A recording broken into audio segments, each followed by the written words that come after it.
Hello, hello, everybody, and welcome back to another episode of In Alignment. And I have to mention that the last episode that came out last week by now, I forgot to say who was the host. So this is Kany. I'm going to be your host today. And today I have a really special guest, and her name is Sophia. I'm going to introduce her in the way that I know her or in the way that I've experienced her, and then I'll let her do her own little intro.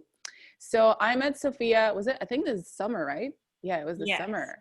Yeah. I met Sophia this summer through a mutual friend. And for me, like, you're one of these people that I saw and I was like, instant connection. I was like, she is amazing. I love your energy. She's beautiful. And she is like completely glowing. And it's like, I don't know if you ever feel that way about people, but sometimes I meet people and I think that, but then I'm like, am I ever going to see you? Are we ever going to hang out? Like, can we become best friends? But it's all in my head. And it's like, whatever. I just hope for the best. So I'm really happy that you agreed to today's conversation. And yeah, I'm really excited to kind of dig into your story. So you can go ahead and introduce yourself. Oh my God, thank you so much for having me. This is I didn't know that that's what you thought when you met me. That's crazy. Yes. I love that. Hello everyone. My name is Sophia. I am a dancer, an artist. I am from the Philippines, full-born Filipina. And I moved to Vancouver about, I would say, 13 years ago, maybe, or a little bit more. And I've just been here in Vancouver, Canada, exploring, finding myself, decolonizing, creating conscious art, questioning life and existence, and just on this never-ending journey of lostness. Beautiful, beautiful. I'm like, that is so supercharged. Let's get right to it. Let's get right into it. So I guess let's start with, like, what is your definition of in alignment, and then share a little bit of your journey and expand on all these beautiful words that you've just like exploded us. Ooh. In alignment.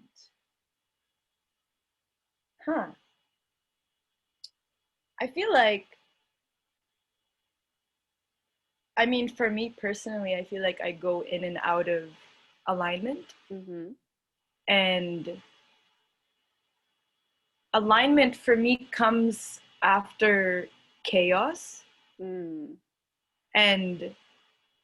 I can't remember where I heard this from, but something about sitting in the eye of the storm and how that is the most peaceful place while everything around you is spinning and revolving and going crazy.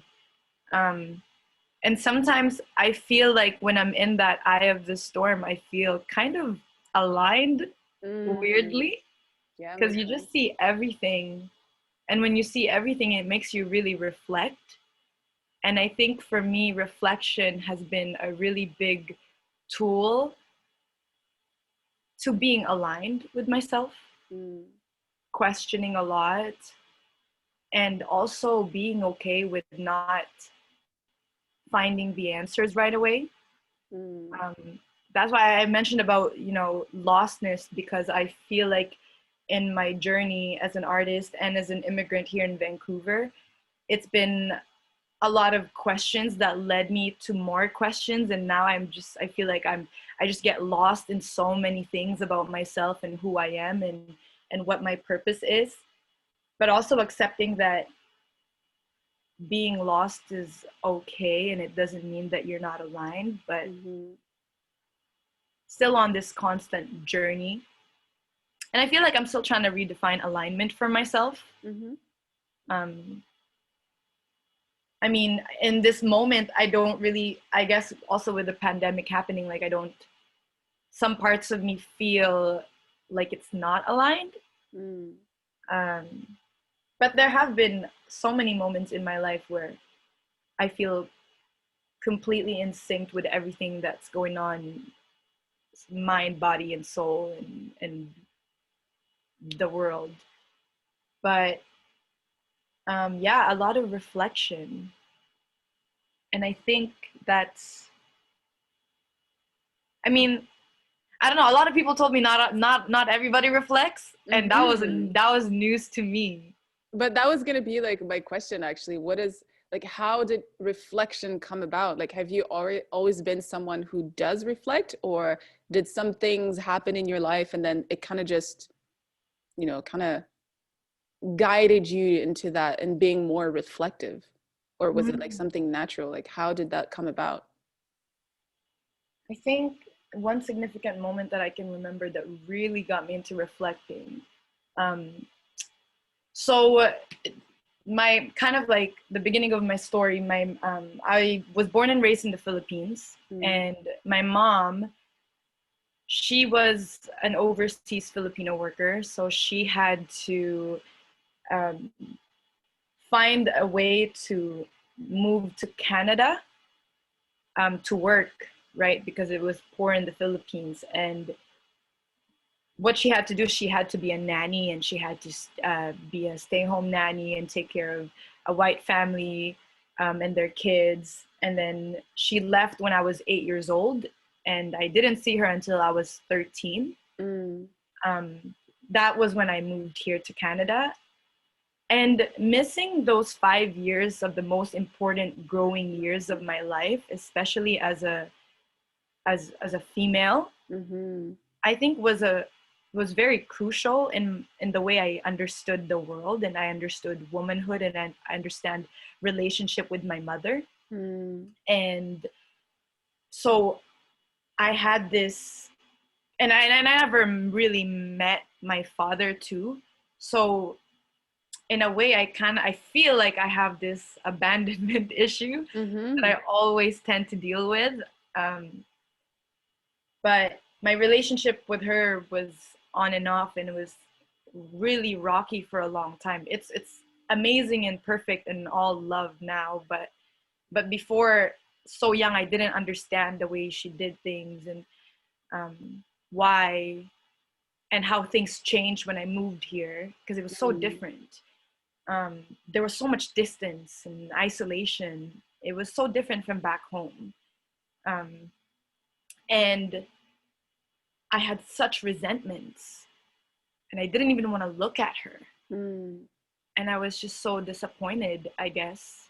And in my early 20s, I think I was like 22, I I met this person, and there was this, and I was telling them, they kind of know about my story, and there was this frame of Tweety Bird, and I don't know if you guys know like cross stitching. Yeah, I know it. So my mom, she used to do that a lot. She used to make clocks, like she would make the most complicated like figures of angels and all that. Like she was like really talented at that.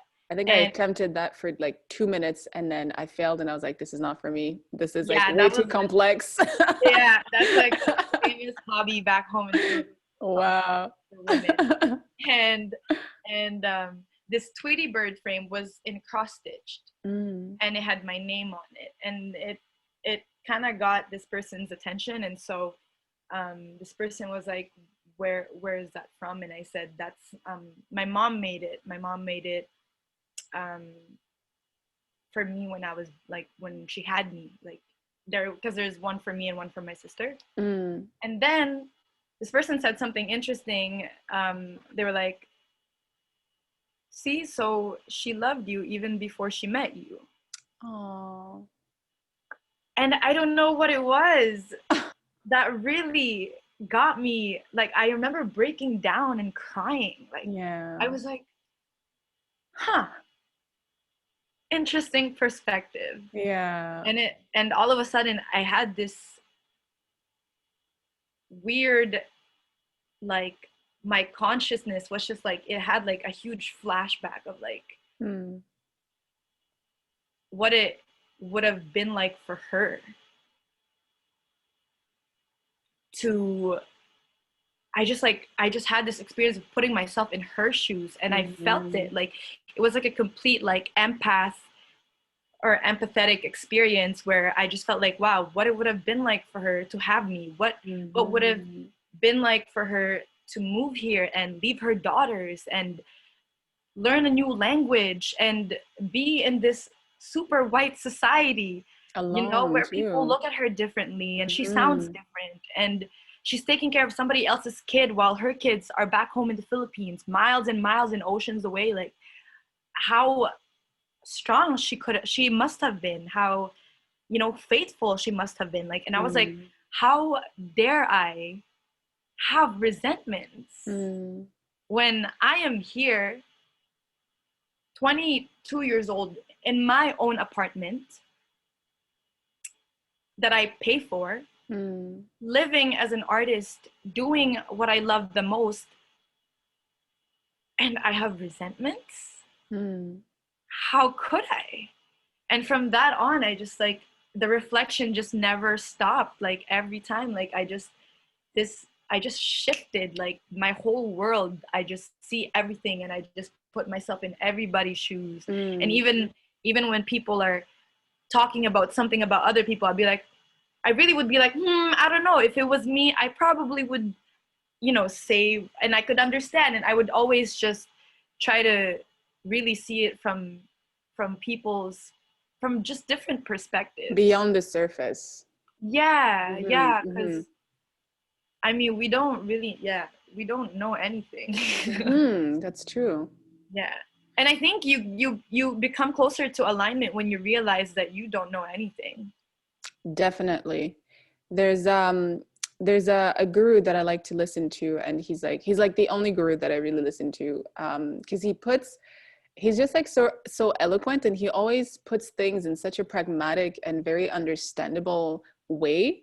And I always talk about him. His name is Sadhguru, and he says something along the lines of, you know, there's more potential in the I don't know than in the I know, because if you weren't faced with fears, or if we didn't have any fear really, or insecurities, or all these things, there's so much more to like to learn and to grow from the unknown, because it is unknown. So there's like that much more potential to explore and to discover than in the things that you know, because the things that you know are basically just like recycling things from your conscious mind, from your ego. And I Mm-hmm. find that it's such a beautiful thing. Yeah, I So think that's what, yeah, I think my ego was checked when mm-hmm. I heard that. Because I was like, wow, like, I, if, if I was her, I wouldn't, I don't know if I would have done differently. Mm. Or maybe I would, but in the times that she had and where she grew up and the situations that she was in, to be a single mother and, you know, even like finding love at that age in the place Mm. where she was, like it's so crazy. And I think people should really start looking more into perspectives and not being Mm-hmm. stuck in one. But that's also like something I feel that you have the ability to do, or it's like a gift that you have, like being an empath.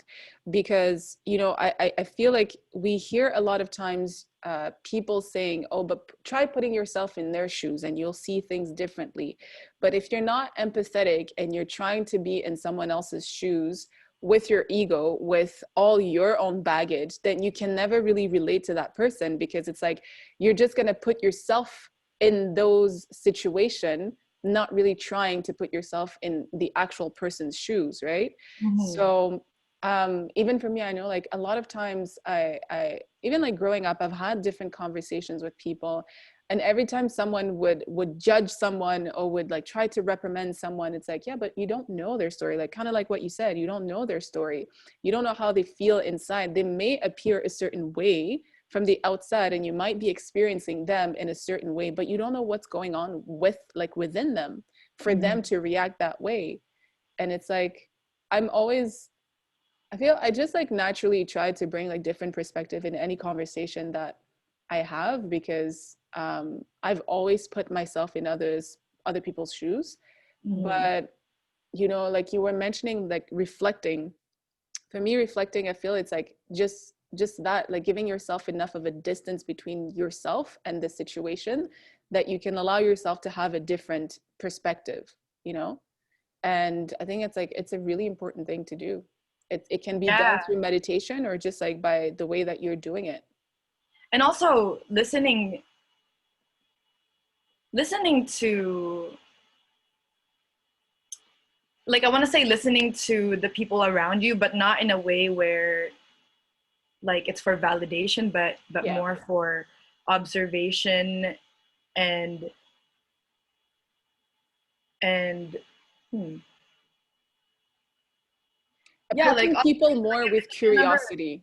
yeah, curiosity, because I remember for the longest time too, like I felt so aggressive, and I mean, I'm naturally an aggressive person, but Have you but always been, or is it something that you were kind of shaped into?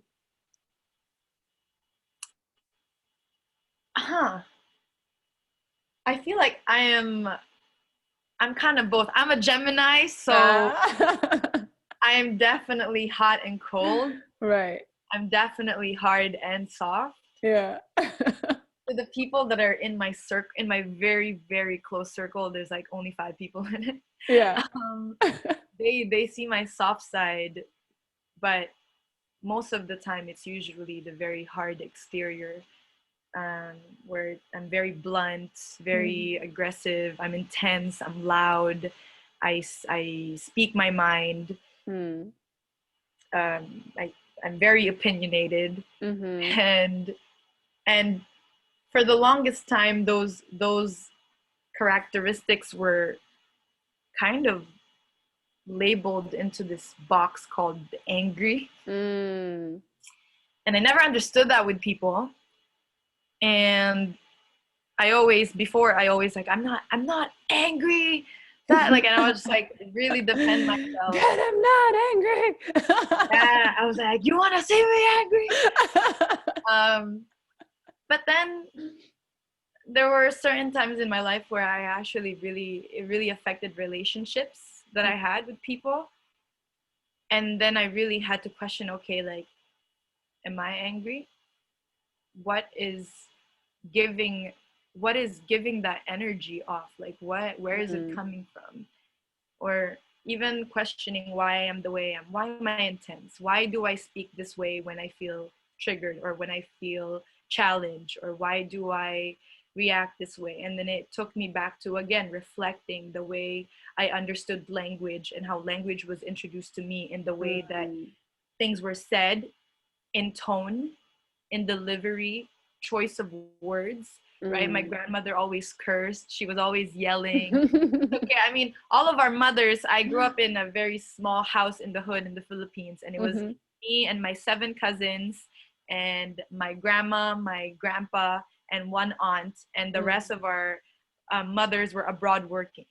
So Wow. there were reasons why she was yelling, because she was taking care of so many kids. Yeah, yeah, Like one house with like maybe like one, yeah. two, three, four, maybe 4 bedroom, but there's like 10 of us or 12 of us in there. She had to be loud. She had to be loud. She Yeah, had to be heard. yeah, yeah. And and even the way she disciplined us, I think also reflecting, I was like, okay, I understand where I got all of this from, you know? Yeah, yeah. And even like the things that I ignore, or the things that, you know, and I had to go back, okay, like, where did I first see this? Where did I first like acquired this information and took it and Mm. applied it to myself? Or when have I been exposed to this type of behavior? Mhm. And it's a lot of confrontation Mhm. with who you are. And it doesn't necessarily mean like it's wrong, or it was not a good way to grow up, or, you know, be raised and disciplined, but it's just how it was. Mhm. And it takes a lot of understanding for yourself and acceptance to be like, okay, well, I do things the way I do, but I know that what you say about me is not who I am. And that's all good. And I think that's why I've been feeling like, I feel like compared to a lot of people that I know, I'm pretty grounded. And I think the reason why is because I'm very secure of myself, that whatever you say about me, to be honest, I could really care less. It has no relevance to my life. That's a very powerful place to be in, because like I feel that we're not conditioned to think that way. And even if you think about the way most people are brought up, it's like, you know, from a very young age, you come with a white canvas, and then, you know, your parents, they're the one who are living the world in a certain way, and so they tell you, do this, don't do that, and do this, go here, don't do that, da da da. But no one is really teaching you about to really connect with yourself. Like, how do you feel about the situation? What is happening in this situation? Why are you acting this way? Do you know what I mean? Like those type of conversation, it's always like something directing you and telling you what to do, where to go, how to behave, and all this.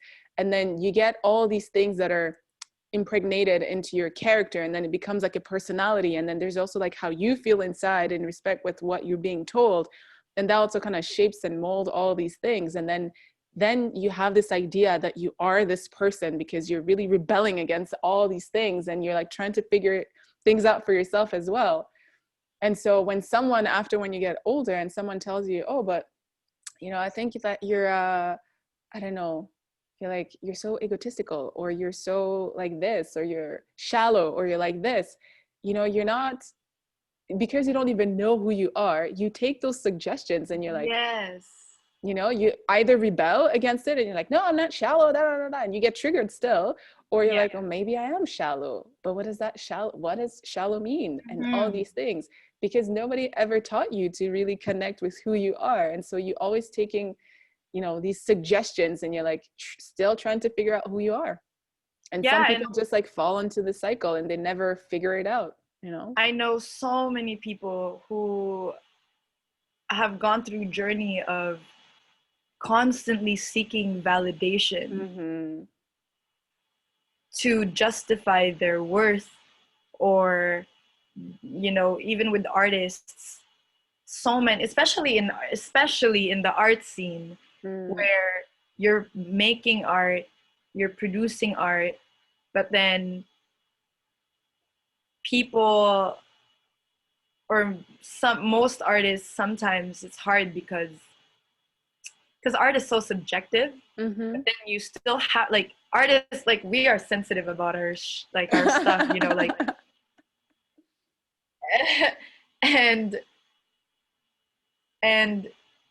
a lot of the times it's so easy to get so consumed by people's opinions and compliments and things that they have to say about what you create, or why you create it, and how you created it, and what your message is, and how it came across, and impact versus intentions. And then, you know, whether you hear good or bad things, you still consume all of that validation, all types of validation. And then it's so easy to get lost and come back to yourself, that why you're creating art. Because it even reminds me of this hip hop OG, Henry Link, and he was talking about this person who was asking him for a private class, and he said, I want to do a private class with you. And Henry goes, well, it depends. How much do you love to dance? And this person says, what do you mean? And he goes, well, if there was no camera, if there was no Instagram, if there was no social media, if nobody was looking, would you still dance? And he said, I don't know, probably not as much. And then Henry goes, well, then I can't teach you. Wow. And it even so relevant to today, because I mean, think about like TikTok and like social media, Twitter, Instagram, like especially today, everybody's a dancer now. I heard, like, you know what I'm saying? Everybody's a dancer now. I don't know. And Everybody is something.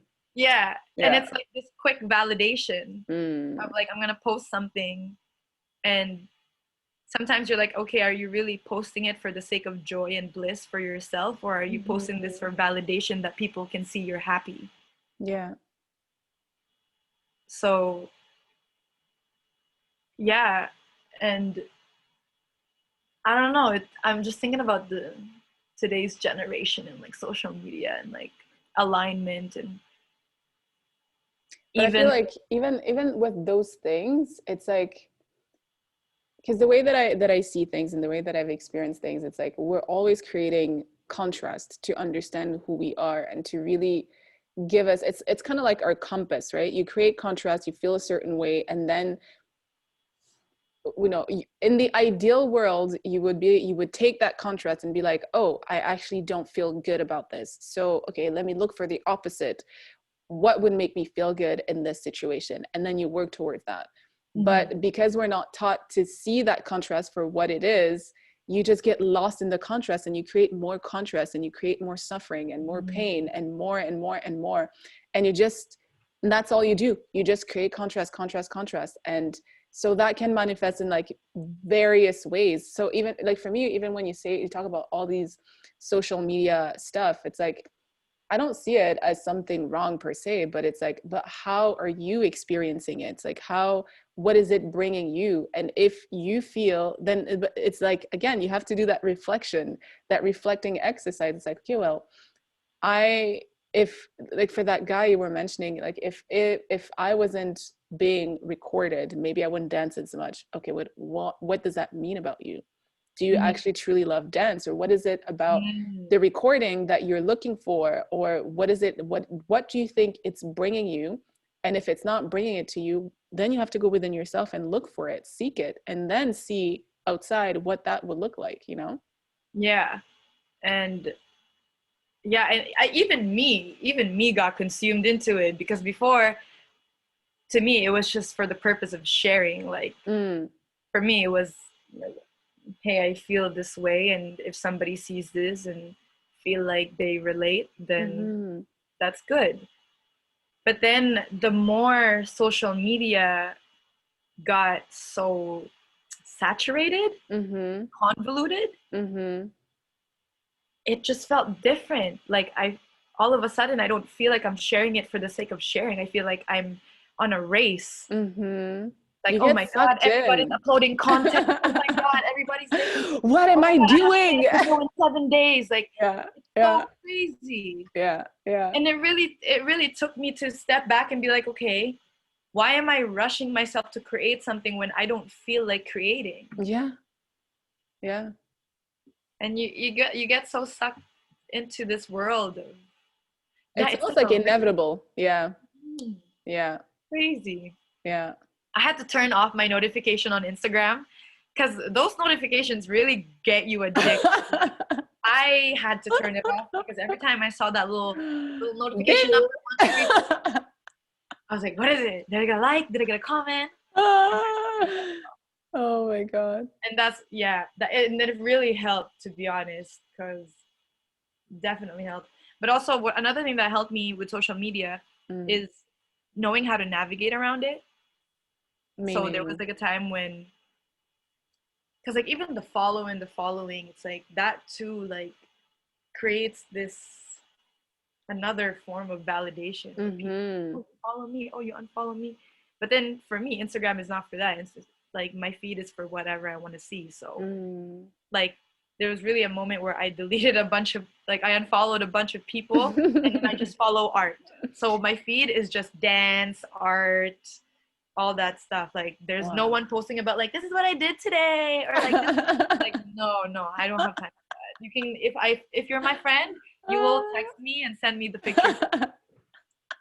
But yeah, Wow. it's also really knowing how to navigate social media. But you know how now I think like with Instagram, so I'm not an expert by any means, but I think like now they also give you suggestions of what your friends are following.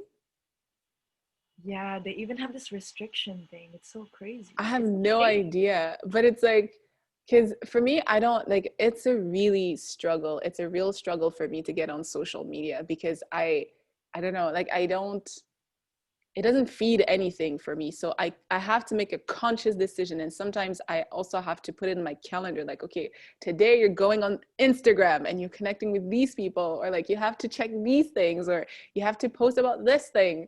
So it's like, it's almost like a chore for me. And, but then this one time I got a video, and then it was a really nice video and I watched it. And then I saw underneath it said followed by a friend of mine, and then I was like, what?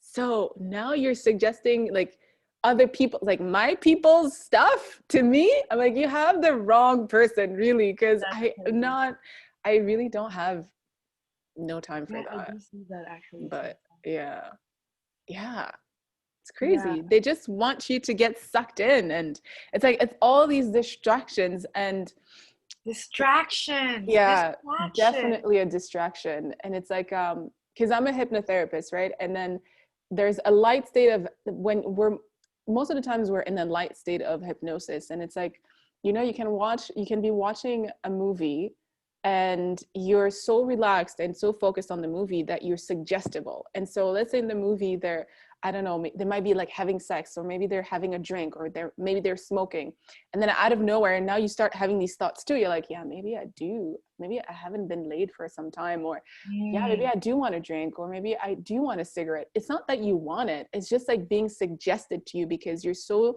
your mind is being so distracted and so calm that you're more susceptible to these distractions. And it's same thing for social media, because it's like you're not in a heightened state of awareness. Your state of awareness is like so low that you're consuming all these things. You don't even know what it's doing and how it's playing on your subconscious mind. And then yeah, it's like, that's why I think it's like one of the dangers, and so easy to get sucked into it. yeah, and definitely can get you out of alignment for Yeah, sure. yeah, yeah, Like yeah. it takes shutting. Sometimes it really does take shutting yourself out of all of Taking a that break. Yeah. and being in silence, Mm-hmm. being in complete silence, and just it's like when you, it's so crazy. I love to write, and um, it's even something that I do with my partner now. Like, Mm. oh yeah, you know, I'm Saya. But we do like writing prompts like every week, like once a week. And I had this writing prompt about silence, and now I'm just Mm. thinking about silence and how like when you're in silence, when you hear nothing, you actually hear so much. Mm-hmm.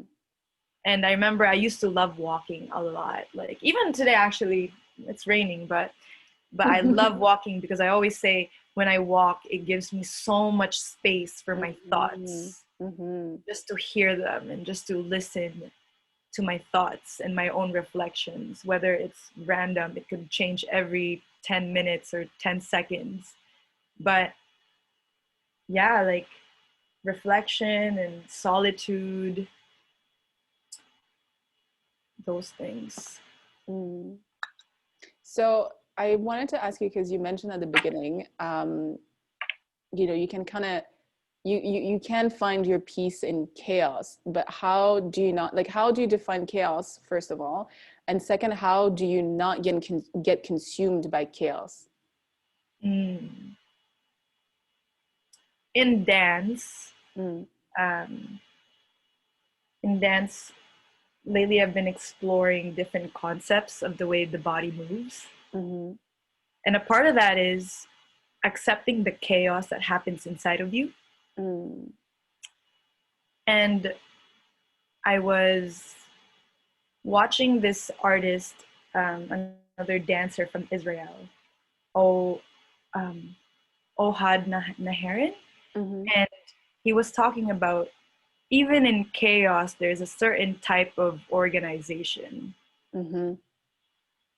And maybe it's not about being consumed or not consumed by chaos, but being okay to sit in the middle of it Mm-hmm. and whether it becomes a part of you or whether it is just outside where you just see it and hear it and feel it, it just accepting it and letting it be. Mm. And I think that's why for me, I'm not so intimidated by chaos. Sometimes I feel attracted to it because it's very interesting, I think. And I think a Yeah. lot of us are attracted to chaos, Yeah. whether we like Yeah. to admit it or not. On the DL. Yeah. And Yeah. for me, I think for a long time too, I was very, very attracted to chaos. I think it was all I ever known until more reflections happened that it kind of, I mean, still chaos, but in a different way. Mm. But yeah, I mean, what about you? What is chaos for you? How do you sit in it? Chaos. What is chaos for me? I don't know. For me, I feel like chaos is creation in a sense. Um, because it's just like you said, there is a certain organization to this whole thing. It's just that we're unable to see it or see the rhythm of this chaos, right? And so then because of this tendency of always wanting to feel in control of things, you know, you get consumed with chaos, and then, you know, your thoughts become chaotic, your life becomes chaotic, you become chaos, right? And but for me, chaos, I find it, because I see it from more of a creative thing, I find it really beautiful.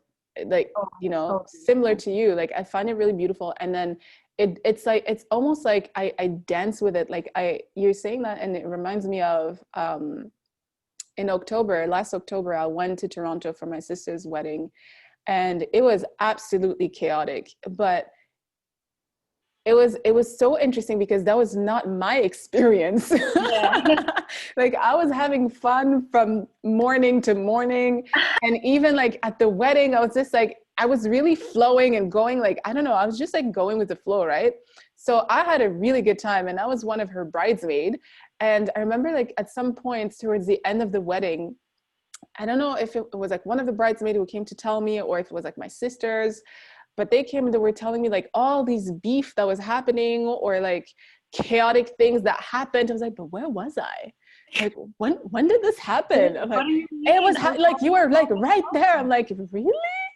I'm like, no way. I was so shocked. And it's like, and I think like someone told me, they're like, where do you live, Candy? Like, how do these things not affect, like, it's not even that they don't affect me, I don't even see them because I don't experience them like that. So but I love chaos in a sense because, like I said, it's creation. It's like, you know, that moment of, there's something silent about chaos too for Ah, me, you yes. know.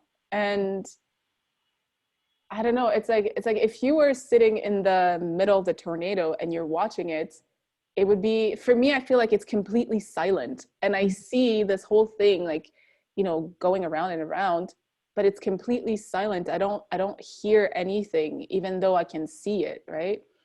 So but I find it look so fascinating how we can create all these things for ourselves, whether, you know, it's like pain or joy or love or whatever. It's just like, wow, do you realize the power that you have? And do you realize like how you created all this thing? If you do want to just kind of redirect your focus, like imagine what your life could look like, you know? So Seriously, and it really all goes back to reflecting yeah, and yeah, having conversations with yourself. And yes, that's why definitely. I started this I founded my first nonprofit called Mm-hmm. the Barangay Congratulations. Project. Thank you. It's called the Barangay Project Society. Mm-hmm. And there I provide classes, dance classes for free for Black, Indigenous, and people of color. Mm-hmm. An exclusive space for them because for a while I felt like there was no space for me. Mm-hmm. So I wanted to kind of give back to the community and just also I feel like in a way like dedicated to my young self who didn't have this space, and Mm-hmm. now I have this. And in the classes that I teach, um, I do this movement exploration Mm. class, and in that class I do this listening exercise, um, where I just have them sit in whatever position they desire. They can stand up, they can sit down, they can lay. I don't care, as long as you're happy there. And I just play music, and they don't do anything, and I play music, and I just kind of talk them through, like, Mm. you know how to, like, when you go to yoga, they kind of like the Yeah. instructors talk you through. Yeah. And so I do that in my class, but then the way I do it, I really get them to connect their minds and their bodies, Mm.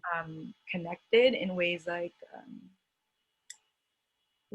I really get them to sit in silence. And sometimes I would speak, like I would improvise what I say, but there are themes to it. Like because they have their eyes closed the whole time, so nobody really knows what everybody's doing. Everybody's just kind of Mm. sitting there, like with their eyes closed, like they look like they're just meditating. And then sometimes maybe you'll hear me say, um, what, or, sometimes maybe you'll hear me say, um, just listen to the music, Mm. and I want you to ask yourself, are you really listening? Mm. And if you are listening, what are you listening to? And whatever it is you're listening to, does it remind you of memories? Mm. Does it remind you of emotions? Do you feel it in your cheeks? Do you feel memories coming out of it? And if you pull it out of your cheeks, what would it look like in your hand? And you Mm. would just see them move, and like everything that was in their head, you just see it materialize in the physical body. And it's Mhm. just this magical therapeutic experience where they are so brave and Mm. just so reflective, and all they're doing is just listening.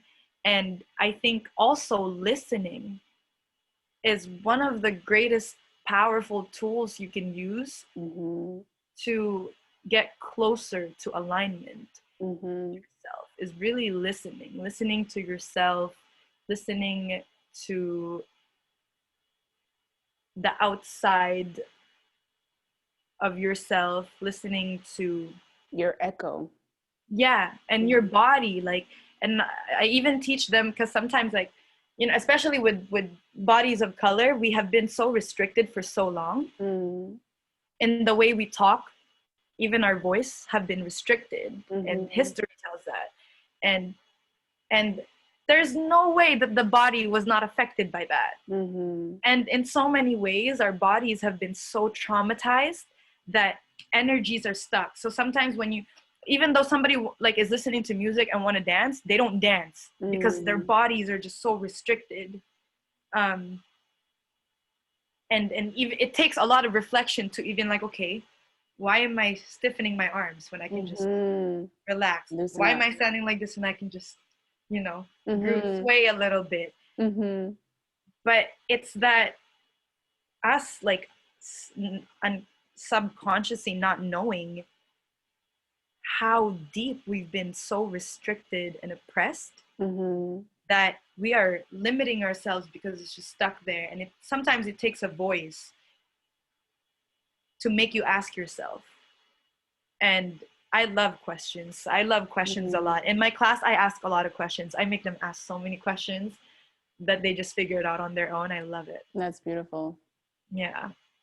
I've been telling a lot of people, especially like people like you, that I feel that are doing all this work, this inner work and outer work.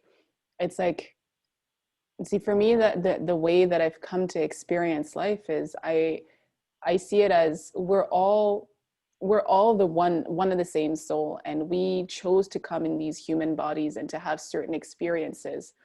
And for some of us, we came here to really like raise the vibration of love and to really heal or be in alignment with ourselves and with creation. And anytime anybody does any type of self-work or self-development, or I don't like to use healing so much because it kind of implies that you have like something to fix. So that's why I like using in alignments, because it's just like, it's just easier on the subconscious mind. It's like, okay, if I feel this way, if I don't feel good, that I'm just like in slight disalignment with my soul. I'm not, you know, there's nothing wrong with me per se, right? Mm-hmm. But you're doing it on behalf of everything that can identify with you. It's like you're doing it on behalf of all the Filipinos. You're doing it on behalf of every person who has black hair. You're doing it on behalf of every person who's like your height. You're doing it on behalf of creation. And it's almost like your soul chose this body that you're in, and you were like, you know what, I'm going to come and do a little bit of cleaning in here on behalf of all these people who can identify with me, right? Wow. So it's such powerful work that you're doing. And I always now like to remind people, whatever you're doing, you're not doing it for yourself. You're literally doing it on behalf of creation. So it's, wow, that's a beautiful thing that you're doing. So thank you for all that work, honestly. wow, I've never looked at it that way. That's Yeah. crazy. Yeah. Because you're downloading a new vibration, and that vibration, anything that comes into contact with you, anybody that you're talking to, anyone that you're not even talking to, but even like the fact that you're facing maybe some of your ancestral traumas or, you know, fears or insecurities, you're doing it on behalf of that whole lineage, you know? So, Yeah. so yeah, yeah. And it even in that, oh my gosh, there's so much chaos in that, in doing it on behalf of your even like ancestry. Mm-hmm. That's also the work that I have been doing lately, is exploring my own origins. And so much confrontation with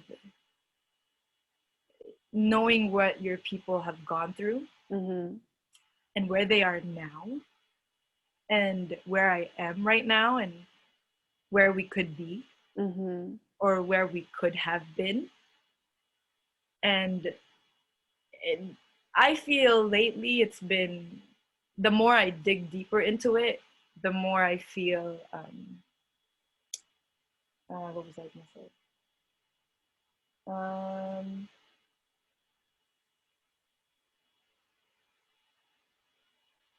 Damn. Talking about your like, lineage. It's hard to let go. And you can feel so much of this resentment and pain and regret and hopes and anger,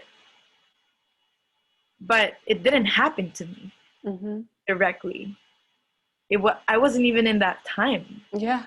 But I feel angry. And then you ask yourself, where does my anger go? And it really just sometimes sits here, like it just sits on you and you don't know what to do with it because you're learning all of these things and it's triggering a lot of things. And even that chaos, that type of chaos, still put me in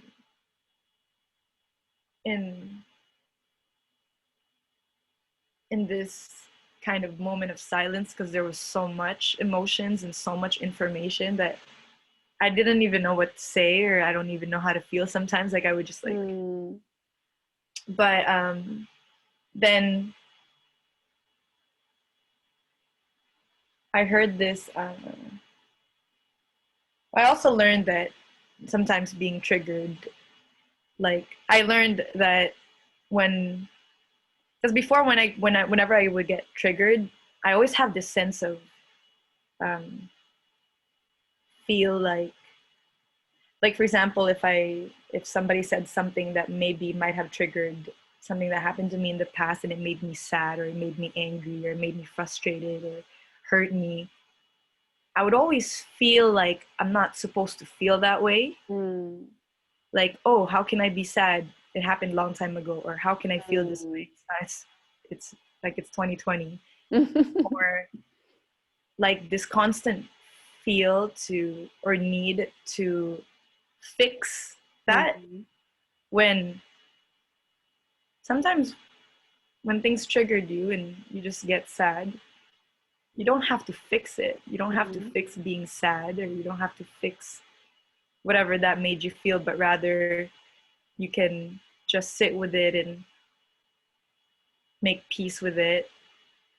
And also having a realization that the you now and the you before are completely different people, Mhm.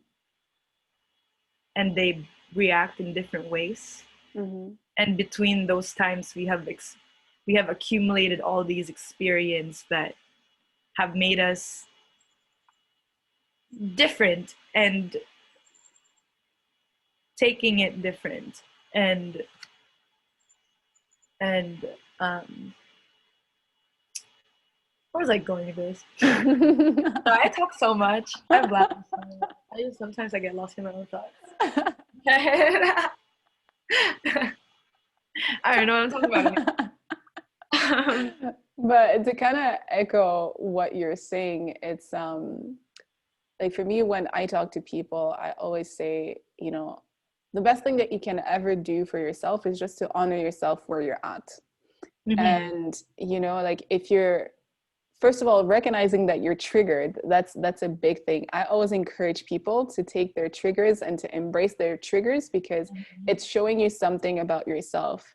And then from there are like so many ways or so many levels that you can address that trigger. And for some people, if even if it's like anger and you're shouting, if you're able to recognize that you're angry and you're being triggered, but you're able to observe yourself shouting, that's already another state of awareness.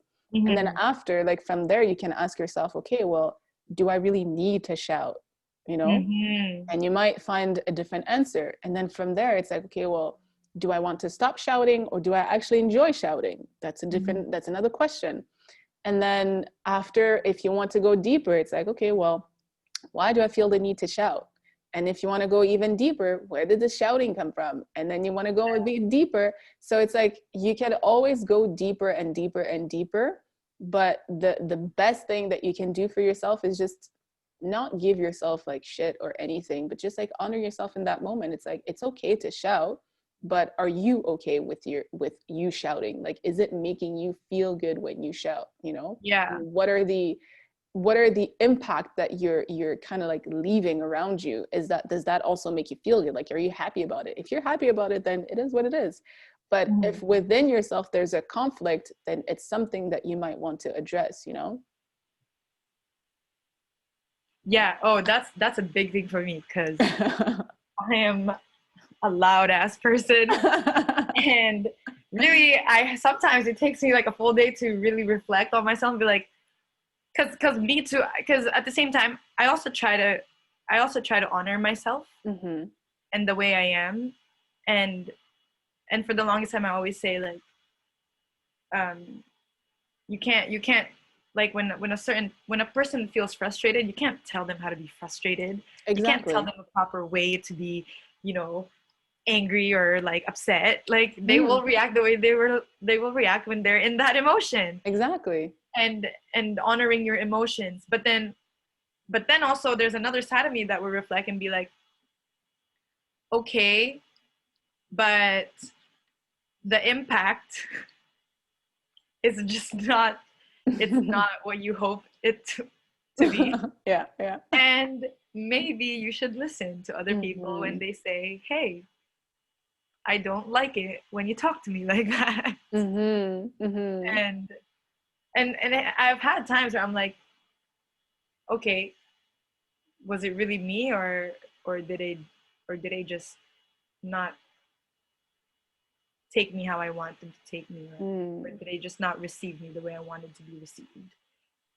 And also realizing that your intentions and other people's perspectives are just like a whole nother conversation. Mm-hmm. And picking and choosing your battles too. sometimes you can just listen and be like, okay. And also, yeah, it's like what you said, like, are you okay with yourself being like that? It's like, for me, I didn't feel good when I made, especially my loved ones. It didn't feel good to me when I made them upset or hurt whenever I would deliver things a certain way. And so I really had to reflect and be like, okay, maybe I need to adjust this part of me. Maybe I need to, it's like what you said, like, not heal, but realign where my attitude is, realign where my intentions are, realign, the way I deliver myself to the people that I surround myself with. But see, even in that moment, I feel like, again, you can take, and this is like what's beautiful about creation, right? You can take it in so many ways. Like for me personally, I used to get triggered from people shouting or yelling or being like really loud. And that was because of my relationship with my dad, right? And because when we were younger, he used to raise his voice, and that's how he would discipline us.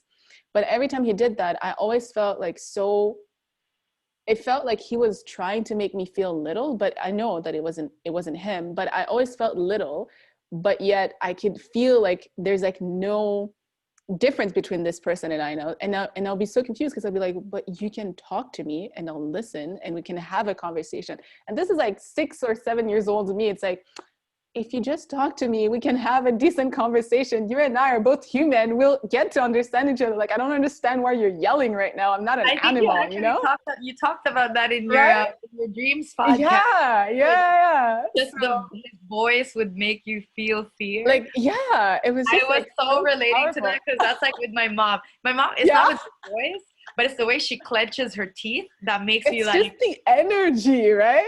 yeah, I yeah. know. So yeah, and it's like I would just like take on that energy and I'd be like, oh my God, like what the heck? So, but now, like because I've dug into like my own triggers, like I have absolutely no problem with someone yelling or shouting.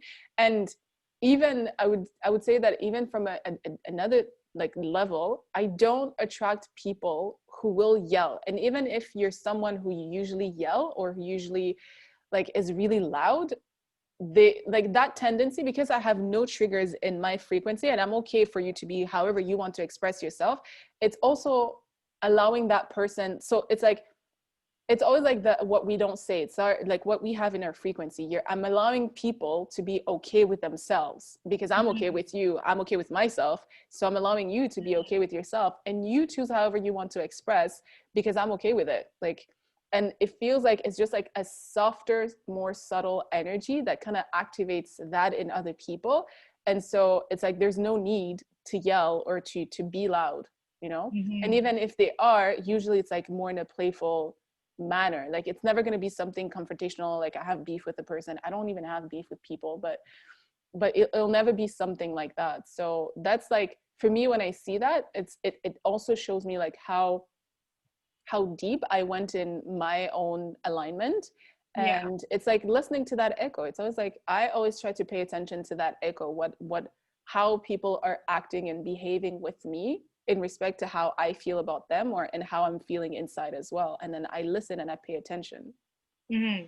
Yeah. You know what's crazy? I also actually, it just popped in my head right now. Mm. But another conversation that I had with my friends was the difference between being here in the West and being back home. Mm. And Mm. sometimes I think about the way in which my people reflect.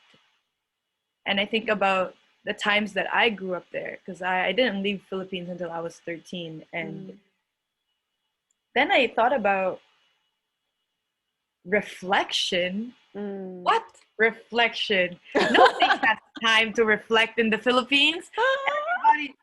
Everybody's trying to work every Yeah, day. Like, yeah, it's super hella exploited that people are poor. yeah. Like, there's nobody has time to reflect. Like, I remember the first time I had a conversation with my mom, just Mm. like talking about reflection. It was really it was just really as if it was the first time that she was asking questions to herself. Mm. When I was asking her, like, or the first time that she's actually like out loud looking back at her life Mm. And it made me realize how even reflection itself is a privilege. Mm-hmm. And and how much of the world don't even have the privilege to reflect so they can be alive. Like, that blows my mind. It's the different types of conditioning in like various environments, right? Because I feel like whether it's in the West or even back home, like when I think about back home as well, um, there's always something. Like here it might be like your job, you're working and this and that, and everything is like, oh, it's so reactive, and it's like blah, you have all these distractions and you don't have the time to reflect. Back home it can be like the poverty, it can be like, you know, you're trying to survive, or it's not even in the culture, because like my culture does not really have that sense of reflection either. Yeah. You're like, And it's what? funny What are you talking about? because yeah, it's like, what, define that word. Abandonment issues? What the fuck is that? So and even like in our culture, like as much as I know, maybe I don't know it, but what I've experienced and what I hear other people in my community say, it's like the way that my culture has evolved, we don't even really encourage like honest conversations. And there are even sayings in my language that kind of does encourage not to talk and just stay in your pain and stay in your suffering and just like put on a face, Yeah. put on a show. It's like there's this saying, oh, who told me about this? I just learned this recently. It's like, you know, there are a lot of households that has abused, right? And so women get abused and they get bitten by their husbands. And when they go back to their family, you know, the mother or their parents will tell them something along the lines of, well, that's how you manage a household. So basically they're saying, well, shut up, you go get, you know, abused because that's how things are. So Yeah. stop complaining, that's how life is. And it's like, can you imagine what you're saying to that person? Like, But what that's what the they do at heck? home. Like, it's so Oh my crazy. God. It's so crazy to me. I'm like, are you serious? And especially if it's coming from a mother that's felt the same way or that had the same experience with her husband, and you're telling that to your daughter. It's like, did you not suffer enough for you not to, like, to want to protect or help your child? It's like, it's crazy. It really be like It's that back home yeah, though. yeah. There's this like a part of a part of our culture where they would say like, basically they would say like, just don't say anything, so they don't say anything, so they don't say anything about you. Yeah, Like, yeah. it's so suppressing, It's and yeah. makes me think of how it was in their time and why they had to Like operate where that that way. came from. Yeah. Because I've Yeah, spoke like, to someone who knows a bit the culture, like what, like from back in the days, and it felt like so again, I'm not too familiar with it, but it felt like way before colonization, we had a certain way of organizing the community where we would talk about things, or like the men would get together and they would talk about things to process things, or they would tell like stories to kind of not directly tell you what to do or how you should behave, but it's almost like giving you perspective through these stories, right? It's story sharing. And then same thing for women. But then I feel like at some point, somehow this whole concept of talking and sharing stories became or evolved into gossip. And now everybody's in each other's business, but it's not conducive to anything positive or helpful. Do you know what I mean? And I'm like, where did that switch come about? Like, how did that happen? You know? It's I don't even fascinating. know. It's crazy. Oh man, especially in the Filipino culture. I love my culture, but there's certain parts of it where I just don't. I wish it didn't exist, like the You're judgmental, like, bruh. like, especially at gatherings, like for Mm. example, like body image, body shaming, Mm-hmm. so big. Do they also Like, tell you and like, oh, Sophia, you gain weight, you're so fat? Do they tell you that like straight up? Yeah, us too. straight up, not even like that. They'd be like, "Are you pregnant? That too. like, even if you just have a boyfriend, Yeah. that's like the first like question you will get. Yeah. Or like they're literally like, and they say it so casually, Yeah. like a Yeah. joke, Yeah. like, oh, you're so thick now, right? Or like say Oh. I would come in and, oh man, I remember, like, because I went to makeup school. I love Mm. makeup, but I'm also the type of girl that, like, I don't really also care for it. So Yeah. sometimes, like, I'll go out without it. Yeah. I do enjoy it. It's kind of because it's art to me It's too. art. Yeah, I was gonna Um, say. so sometimes, like, I'd go to family gatherings and I'd be wearing makeup, and then they'd be like, "Oh, you're wearing too much makeup. Like, I don't even recognize you. Oh, the way, like." Mm. And then they'll just nitpick everything. Oh, your Mm-hmm. eyebrows too thick. Oh, you're da da da this. Then I come in with no makeup, right? Then they go, oh, what happened to your face? Oh my God, you have so much acne. You should Oh do my this. And I'm like, oh my God, I just cannot take it. They're crazy. They'll God. say that stuff like it's nothing. But it's like human nature. But again, it's like, it's all these triggers, and once you can observe and recognize like what your triggers are, then you can redirect that conversation. Like, I'm always, this is like something that really animates me, that I really like, but I find that most of the time, like, I don't get triggered. So I have those moments very rarely now, but I like being in the type of environment where people are being triggered, and it's like, oh my God, it's the end of the world. Like, da, da, da, da, da. I love it. It's like, that chaos I was telling you about. It's like, yes, put I me want to there. see Like, people let's get have triggered. these conversations. I do. It's like, even sometimes my ego likes provoking people just to see how they react. But then after, it's like my higher self and my heart is like, okay, can you just like calm down? And then I Dead. redirect the conversation. But it's like, it's just so fun. Like, it's really fascinating to see like other people's triggers. Oh, me, whenever, but I'm crazy. So I'm kind of, everybody knows, like, I'm my mother's daughter. I'm the type of daughter Yeah. that give any fucks. Like, every time I get those comments, I really do answer back. I don't care. Mm, And mm. I'm pretty fast on my feet and witty, so I Yeah. say the most sarcastic, like, comments after, like, or sometimes I'll just, like, I'll hit them with, like, really crazy questions. You gotta have That fun make with it it. like Yeah. reflectable, like, really crazy. Oh man, Oh God. it's funny too though, because like I remember, like, for example, like, gender and homosexuality, right? Um, Mm, it's so crazy because in the Philippines, we have such a big population of, you know, of the queer queer community. people. Oh yeah. Yeah, queer Oh. community. So big, so big. Um, Oh. and but then, because Philippines is so Catholic, Mm. that at the same time it's also very against, Mm-hmm. which is crazy because I don't understand it. Because literally, if you go to Philippines, like gay communities everywhere. Really? Yeah, everywhere, everywhere. And they don't care. Like, they will dress how they want to dress. They'll be in short Mm. shorts, backless.